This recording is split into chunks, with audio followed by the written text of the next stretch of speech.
বাংলাদেশ সেনাবাহিনীর মোট সদস্য সংখ্যা কত এবং বাংলাদেশের মোট রিজার্ভ সৈন্য কত এবং এই রিজার্ভ সৈন্য কি বা এরা কারা, এই প্রশ্নটি একটি লাখ টাকার প্রশ্ন।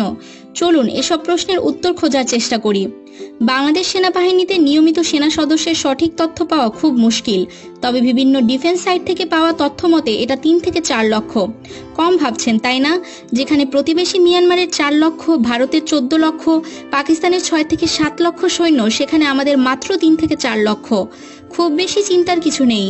বাংলাদেশের আয়তনের থেকে মিয়ানমারের আয়তন প্রায় 5 গুণ।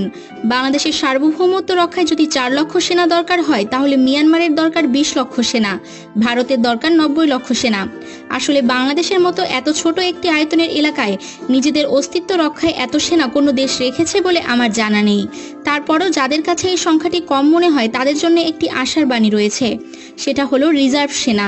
আমাদের আজকের ভিডিওর মূল উদ্দেশ্য এই রিজার্ভ সেনা সম্পর্কে আপনাদের অবহিত করা।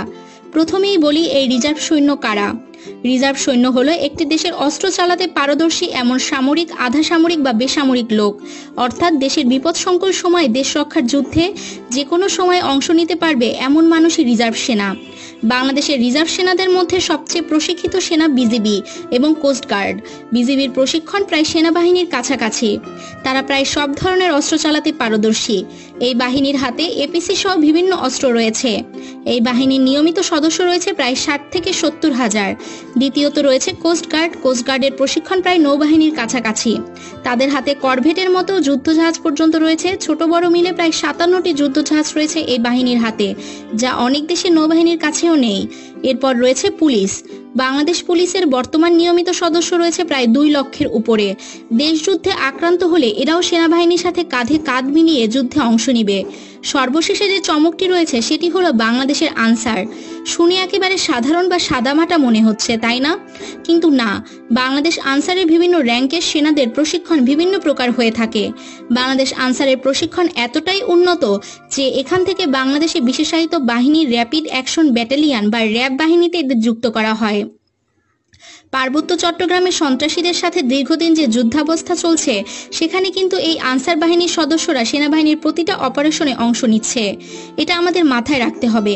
আপনার গ্রামে হয়তো কমিউনিটি পুলিশ বা গ্রাম পুলিশ অথবা দফাদার যাই বলেন একজন আছেন, তিনিও কিন্তু একটি অস্ত্র চালাতে পারেন। 1971 সালে বেশিরভাগ তৎকালীন আনসার সদস্যরা কিন্তু পাকিস্তানের সুসজ্জিত বাহিনীর সাথে যুদ্ধ করে বীর উত্তম, বীর বিক্রম, বীর প্রতীকের মতো সম্মান অর্জন করেছে। আর এই আনসারের মোট সদস্য সংখ্যা প্রায় 61 লক্ষ, যা একক বাহিনী হিসেবে পৃথিবীর সবচেয়ে বড় বাহিনী। তবে এদের সবাই অস্ত্র চালাতে পারদর্শী নয়। ধারণা করা হয় এদের মধ্যে 20 থেকে 25 লক্ষ সেনার অস্ত্র প্রশিক্ষণ রয়েছে, আর বাকিরা যুদ্ধে বিভিন্ন সহায়ক ভূমিকা পালন করতে পারবেন। তাহলে আমাদের মোট রিজার্ভ সৈন্যের সংখ্যা দাঁড়ালো প্রায় 64 লক্ষ, আর এদের মধ্যে প্রশিক্ষিত সেনা রয়েছে প্রায় 25 লক্ষ, যা রিজার্ভ সেনাদের র্যাঙ্কিংয়ে বাংলাদেশকে পৃথিবীর 10টি বাহিনীর একটিতে পরিণত করেছে।